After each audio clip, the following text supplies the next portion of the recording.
Alright guys, welcome back. Scott Matthews, Latrobe Valley Airport, Victoria, Australia, Aerodrome Aeroplanes, Sopwith Camel, Rotec 2800. Let's build it.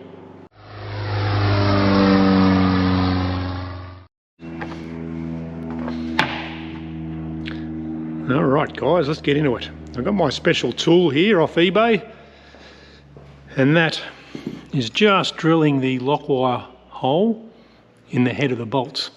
So I've done two, broken a drill already, and I've got 4 to go. Then we'll be able to mount the prop bolts.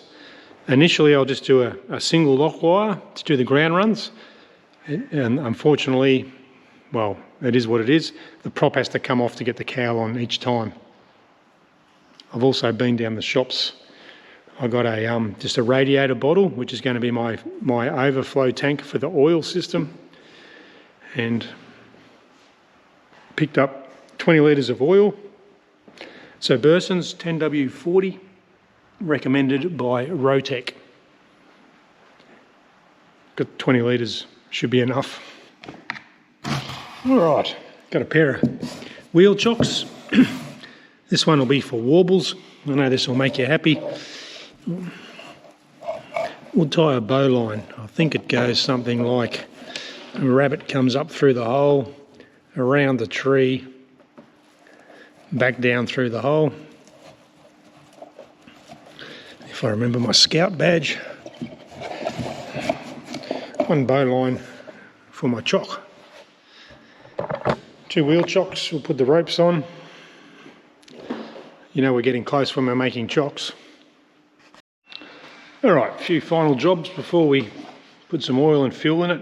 A coolant bottle, I'll make this my oil tank overflow bottle. I'll fit the fittings and we'll get on with it. Alright, most over-engineered oil catch can. Got my shut-off valve, overflow and in. I'll put the cap back on. And we'll mount that in there. I'll scratch off this full and empty, full and low markings. I'll scratch those off. Okay, decant some oil into my tin, 1 litre container. I've added 2 litres, and I'm doing my dipstick. I like to keep everything clean because I'm looking for leaks. If you dribble stuff everywhere, it could be perceived as a leak, I guess. And 2 litres on the dipstick. Just drilled a hole, and I'll just keep track of what I'm up to. Obviously it's on an angle, but that's fine. We'll put in 4 litres and see what happens. 7 litres of oil has gone in, cap's on. I opened the valve, lock wired the valve, oil's to the engine, disconnected a line, injected oil. I'll do that again on the day that I run it, won't be today. I filled this line up. I even disconnected this line, which is a vent line, and just tipped some oil in the line, so it's sitting probably on the wrong side, but there's oil there. There's oil in the filter to start with. This spark plug's given me a bit of grief. I just pulled it off then and an extra washer came off. It looks like a bit of a bodgy job repair, I'm not sure. So just for the record, that one had an extra washer under the spark plug, like a bigger washer. The plugs will come out and I will do a dry run according to the book. Now I might put some fuel in it, and then we'll tie things back and work on the undercarriage. I've got oil and I've got 10 litres of fuel on board. I'll be honest, this union here on the shut-off valve, luckily I was on the downstream side, was not done up. So it let me know pretty quick. Probably should do this with 2 people, would help. No leaks, we sort of knew that. So fuel's going to come out here. I did spill some fuel getting it in, as much as I didn't want to. An old Air Force thing, you just tip fuel all over the engine and it evaporates pretty quick. It sounds a bit silly over a cold engine, but it's a good degreaser. when you're looking for leaks, especially oil leaks. Right, so I should have fuel coming down around, sitting at the pump, potentially go through the pump up to here, even past that. I could even have fuel sitting at the engine driven pump, given the height of the, we're only at 10 litres. So I'm about to make a dipstick, and I'll probably just leave it at 10 litres. I just took 10 litres out of the cruiser. And I might turn power on in a tick once the fuel all dries. Power on, and we might go for a prime. See what happens. And then we'll put the prop on, do the undercarriage. Okay, got this huge guilty feeling for some reason, I don't know why. Just nervous. Power on, fuel pump. If I pull the prime, we get a dribble. Oh, we're going to go full throttle actually. Full throttle, that's better. Got fuel pouring out, let's turn the power off. Pump off, power off. So, prime works if you follow the procedure. Full mixture, full throttle. Let that evaporate. That's good. Where's it leak? It leaks over my scavenge pump, which is okay. So it leaks everywhere.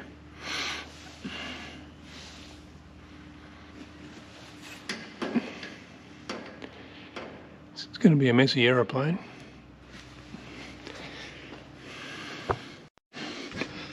Alright, a bit of a pause in proceedings. I've got a fuel leak.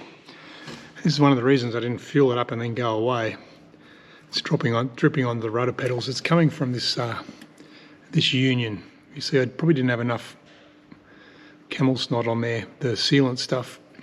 So hopefully I've drained the tank and we'll goop this up, put it back in. Hopefully it's just the threads and not a weld, or I've broken the stubby off or whatever. I do remember doing it up because it's you could damage it by over tightening, but obviously you don't want to leak. So hopefully a bit of, what do I use, 517 or something, the Loctite toothpaste looking stuff. We'll put that on and whack a bit more fuel in there. Okay, last resort, up there where the hose goes, there, I've gooped it up. So I've used, it's out of shelf life. I had some goop, I think only one and only thing I bought off Van's Aircraft, a little goop. Used to be PR 1440 in the Defence Force. So fuel tank sealant, the little one-shot tin, sample piece. Just can't get that. I got it better, but it's wet. It's just sweating, and a sweat will turn to a drip, and a drip will turn into a litre of fuel. So I've gave it a good Scotch-Brite up in there and sealed the threads with the tape. Probably should take the tape off now actually. And yeah, come in tomorrow and we'll seal that up, and if that doesn't work, I'll have to take the fuel tank out and do it properly. Okay, while we wait for the goop to dry on the fuel tank, I really hope that works tomorrow. Wheel collars, and if you didn't know, I've got an axle. It's a stub axle, if you like, to slide this in, and then the through bolt, which I'm about to drill, will collect everything. So I'm going back to the old school way. I'm going to scratch the top, keep them the same, turn it over, scratch the other side, and we'll do some pilot holes, and we'll start with that to get everything relatively straight and square, hopefully. It's harder than you think to drill a nice straight hole straight through this way and straight through that way. That will sneak up on this one. So one of the things as a home builder, I guess, you sort of know that So I've got my holes which are centered that way and also relatively through the middle, but you sort of know that it's going to fit one way better than the other. Like it's not going to be ambidextrous, because that's just the life of a home builder, I guess. If it was done on a computer, you'd be able to put it on that way, that way, that way, and that way, I guess. So, yeah, just something to consider, I guess. It's not going to be perfect, and it'll fit one way better than the other. Onto the axle. So I've put my little retaining thing on here. The thing. It's late in the day, guys. The wheel retaining collar is on. I'm just going to square it up. I haven't drilled through the outer tube yet. I'll square it up, clamp this on with a clamp, drill through, and then I'll add the inner piece. Surprisingly, I've got enough room with the Adele clamp temporary on there. I figure as wide a stance as possible would be better. I can knock out the PVC as required. That's full deflection. So I can come in that far, which is less than that. All makes sense to me, guys. Bear with me. So I'm going to drill through there. Okay, a bit of due diligence. I just made a little video and I've contacted Rotec just to ask them about the extra washer. And what I found, it's actually, well, I don't know whether it was initially, it's tapped to the thread on the spark plug.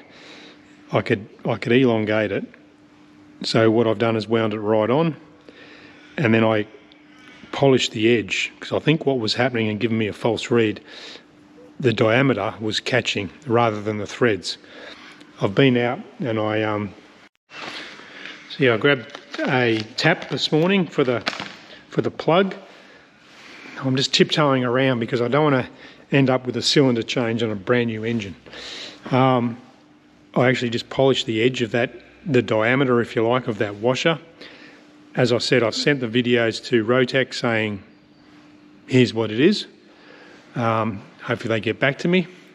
There may be one on all of them and this one's just come out. I'm not 100% sure. I don't think so. But now I can screw it all the way in by hand, which is what I want. And for now, that's it, because the book calls for prime, pull the plugs out, start a motor with the plugs out, and then I'll put them back in and we'll go for a run. Now,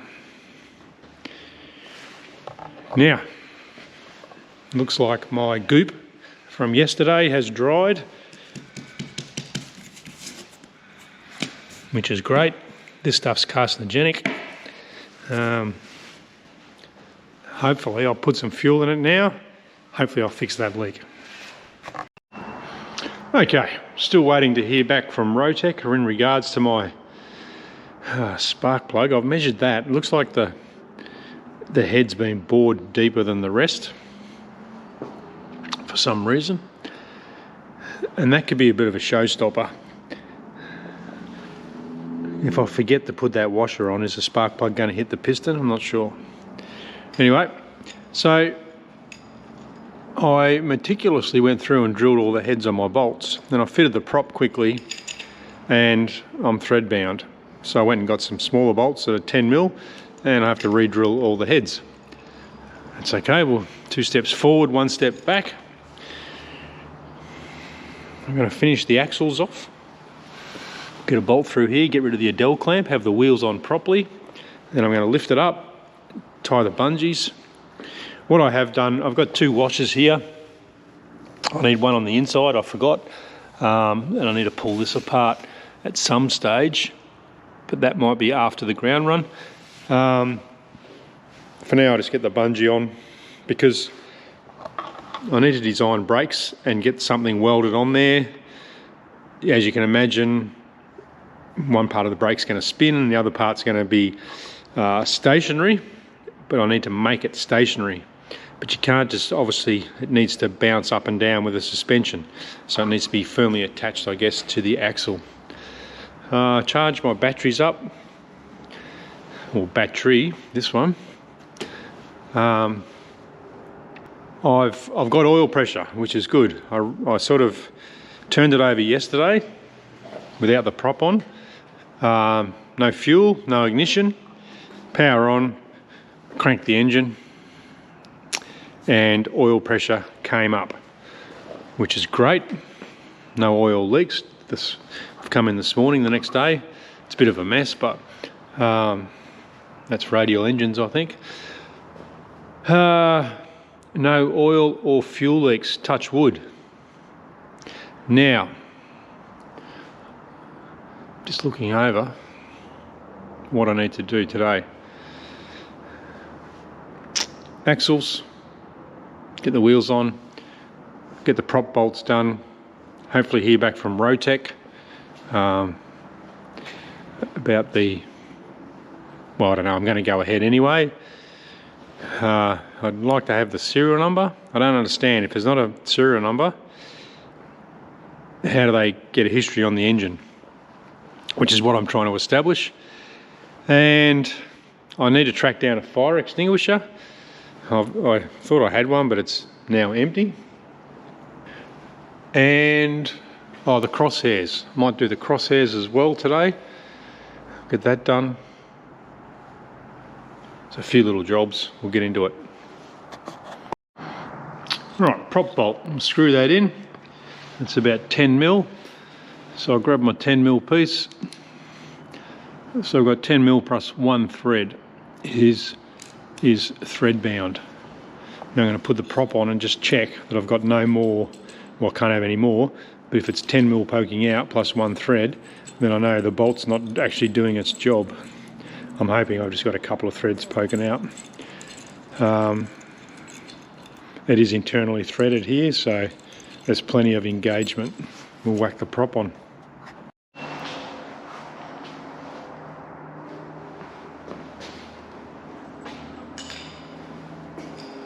This thing's a work of art.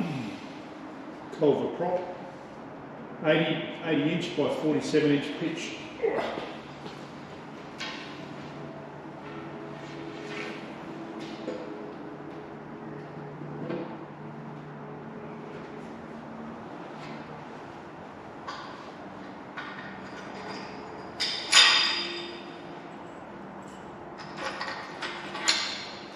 It's cold, 10 degrees today in the hangar.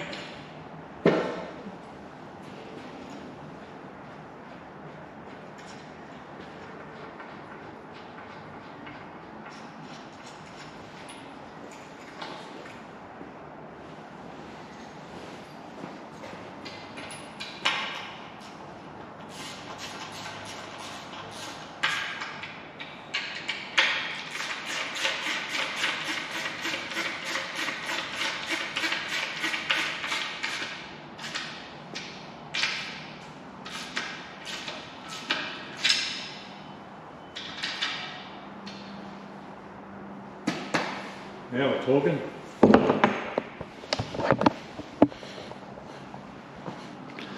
All right, threads coming out. Yeah, the two thread safety thing doesn't come into play here because it's fully threaded. Probably needs to go in a bit. Cautious of crushing the prop, and the torque on those. Get my glasses. This is where the book is good. The Rotec, the answer to all your questions are in here somewhere. You just need to find it. I think the torques are at the back, neatly listed. Torques. Prop nut. No, we want... Well, there you go. Propeller bolt torque settings are to be recommended by the propeller manufacturer. Torque specifications are dependent on the propeller, material thickness, blah, blah, blah. That's why the bolts aren't supplied, because different size propellers. So I'm going to contact Culver Propellers for a prop bolt torque. That's pretty good. Doesn't it look good? Big guy. Okay, my little drill jig here. Make sure it's square-ish, both directions. Nip it up. Final check. Bit of WD-40. Slow speed, high pressure.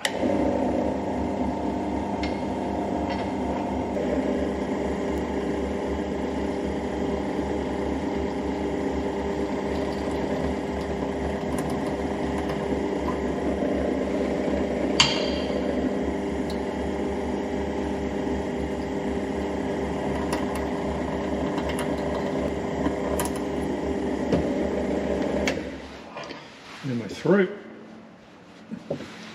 So the jig's just got a nice hole in it.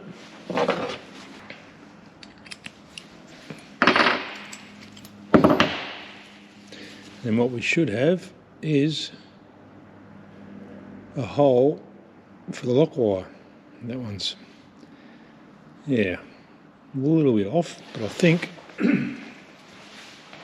so. The lock wire goes through, but I think it's this tiny bit of, if that focuses, that'll just rip out. I actually broke the tip off the drill that was stuck in there. So I've got a couple of spare bolts, or I can just flick around and grab another flat. But to avoid confusion, when I fit it, I'll drill another one. I guess that's the trouble, guys. We're trying to film and try and do the job. So I'm going to turn you guys off and do these properly. All right. So I was mucking around with the drill. I've actually lost feeling in my knuckles. Been holding on to bolts. In the end, you see how I went through the corner. I bit the bolt, and ended up drilling straight through the high diddle, straight through the middle. That way, when the lock wire goes through, see, it's right through. I can yank on that, pull it, twist it. I just know what's going to happen. I'm going to put it through there, and it's going to tear. Guaranteed, it will tear from experience. So I've just spent an hour or so. 2, 4, 6 bolts. Some have still got the edge pierced, but they're all got a hole straight through the high diddle. I found on the Culver website that the torque is 15 inch-pounds. And I'll torque those up. I might even take them past just to make sure it's seated. Got to be careful. I think with a prop, you do 5 hours and then you re-torque the bolts or something. But obviously with wood, you can continue to crush it. So you've got to be careful. I'll probably write up on the firewall there the torque for the prop bolts, so I remember, as I've done for the spark plugs.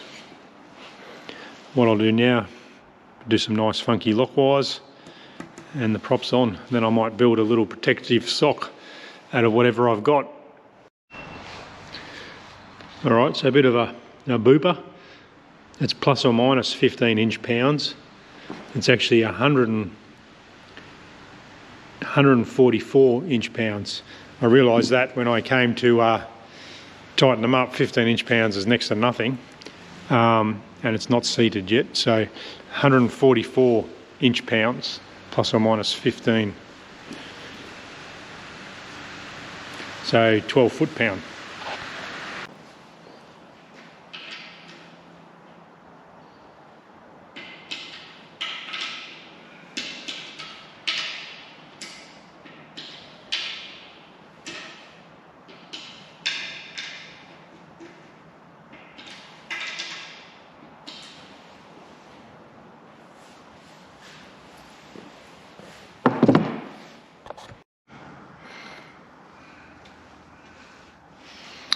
Alright, we'll go for a rather crude prop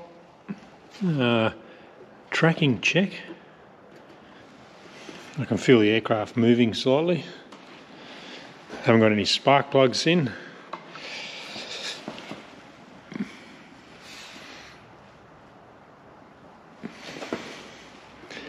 That's interesting. So we'll set that one at next to nothing.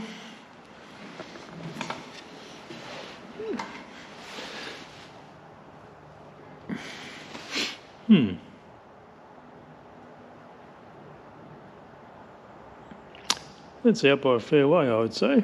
We'll try that again.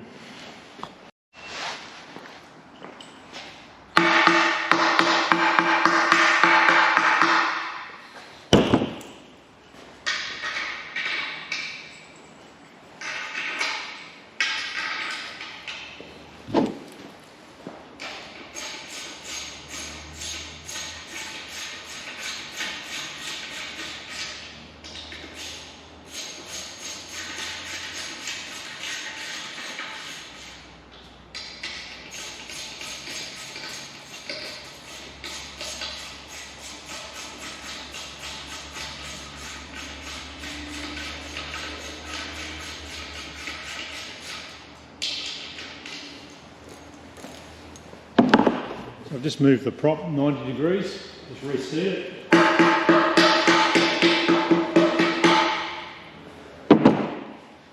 Chalk it up.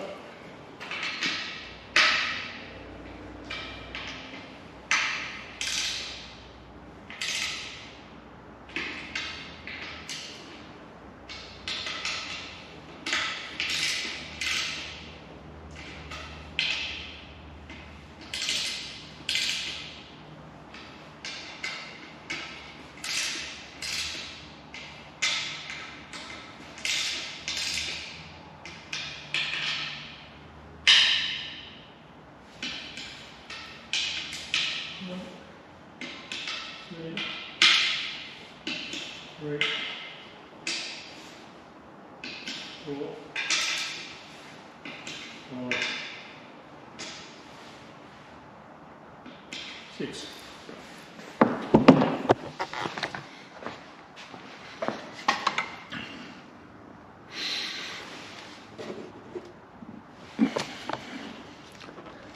So about 1/8 of an inch.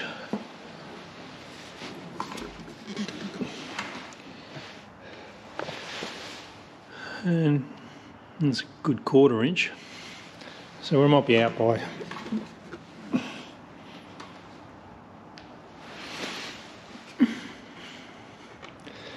I'm calling that 1/4 inch.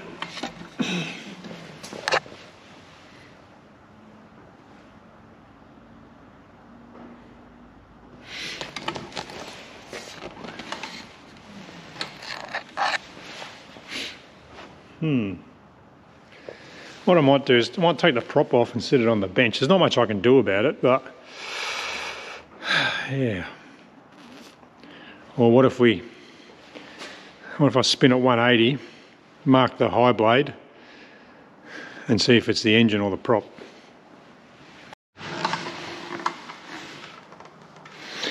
All right, just try a different way. There's my mark. Go 180, gently.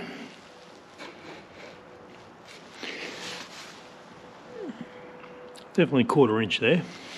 So 1/4 inch on an 80-inch prop. There's not much I can do about that. And I guess the prop, yeah, it's obviously going to flex, isn't it? When I'm doing a vertical up line.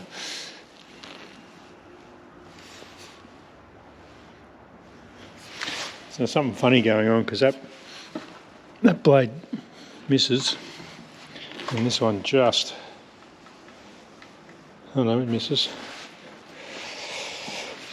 Okay, well, I tried.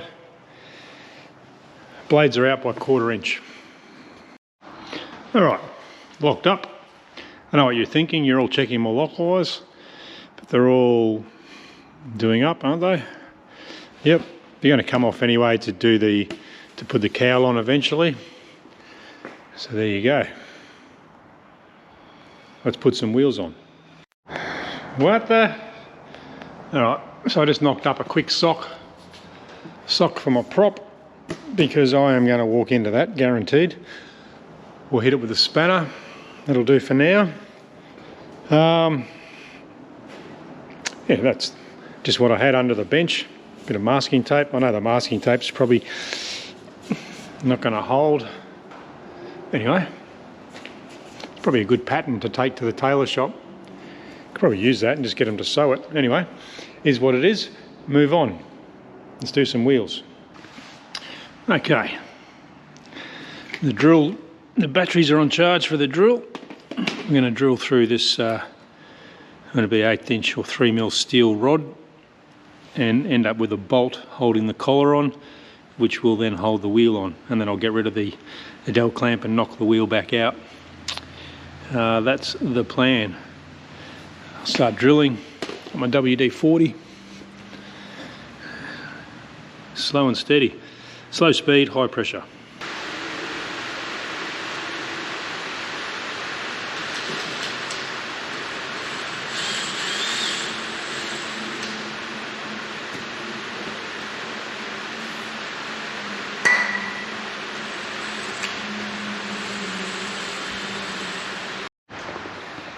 Alright, you can probably tell by the puffing.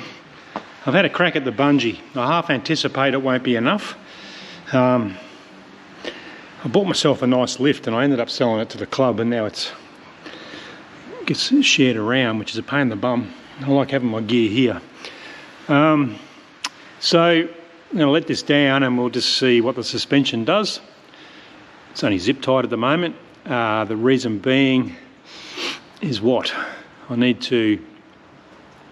I've got a few jobs to do. Put the brakes on and the hubcaps, things like that. So, yeah, trying to get the other side done now. Also, while I was playing around, I blew the fuse on the scavenge pump down here, which is good because that's an easy fix. But why did it blow? Probably because I'm priming the lines and it's freezing cold oil. So it's gone from hero to zero, you know, sucking air and then bang, I assume. So I'll let that go for now. I whacked a few new fuse back in.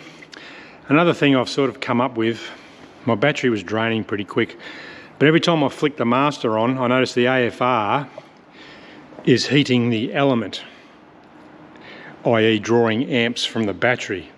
Now when I spun it over yesterday, it's a low torque sort of starter motor, but now I've got the prop on. I gave it a quick blip before with that leverage. It spins, it looks like it's spinning a lot faster, obviously because the tip's got further to go than just the just looking at the hub. So it's like a geared thing, and because it's electronic ignition, it just has to go over top dead center and it'll fire.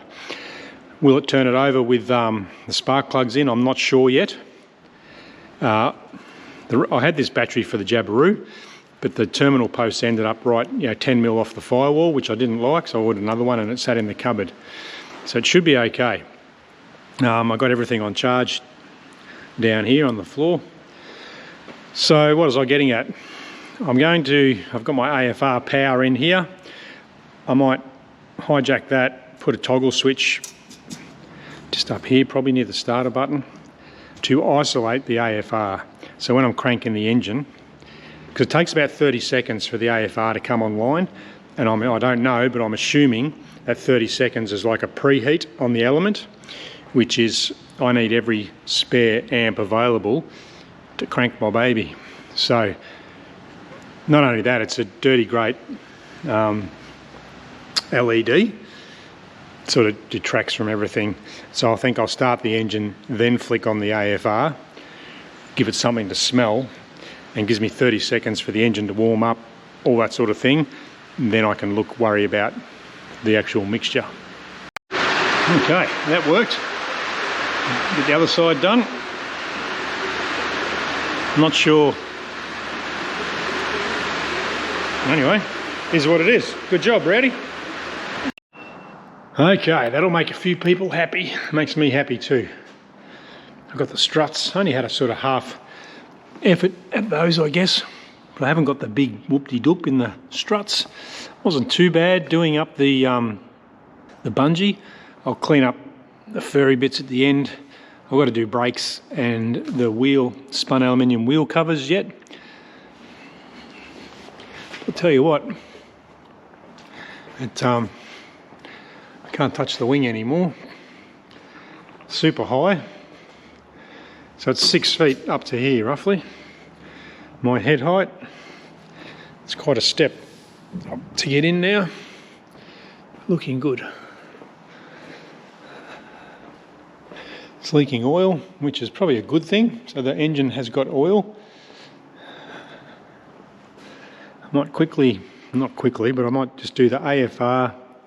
I'll put a toggle switch somewhere to turn that on separately, isolate it. Then I think we're ready to run it. Now that I've lifted it up, just make sure there's no other weird leaks. How cool. Alright guys, while she's up on her wheels and looking erect, looking fantastic, just want to thank everyone for watching. Got quite a bit done in that movie. I'm going to push it outside and see if it starts. Thanks for watching. Stay tuned.